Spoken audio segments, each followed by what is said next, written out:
Hello, and thank you for joining me on another garden episode.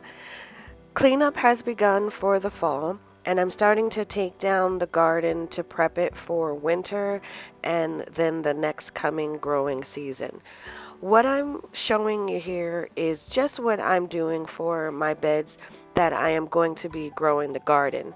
Now, if you remember, this bed was the bed that I tried to grow beets and turnips in, but the trellis gourds ended up coming over and growing in here instead.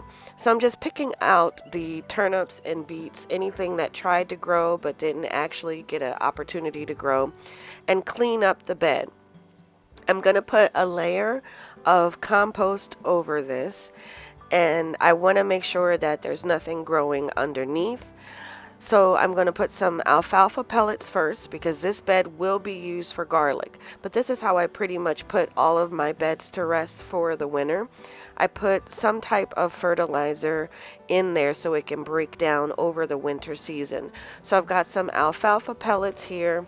And then once I spread out the alfalfa pellets, I'll be putting compost. Now this particular compost is compost from my own yard, so there's a lot of material still left in it.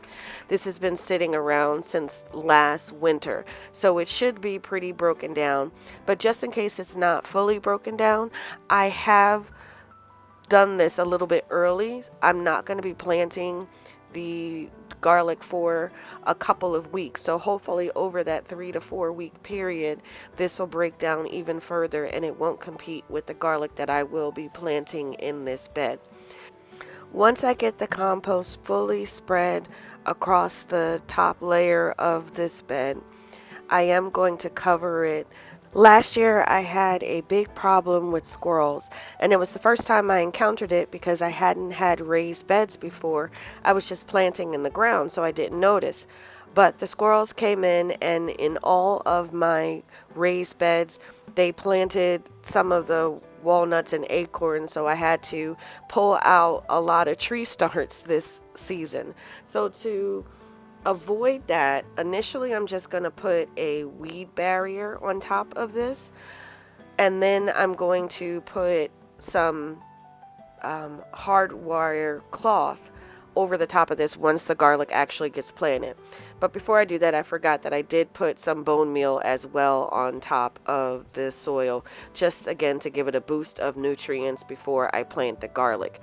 And really, this is what I did for the garlic beds and what I will do for the rest of the beds as I continue to clean up. But that's the end of this video. I appreciate you sticking with me to the end. Please like and subscribe. And as always, thank you so much for watching.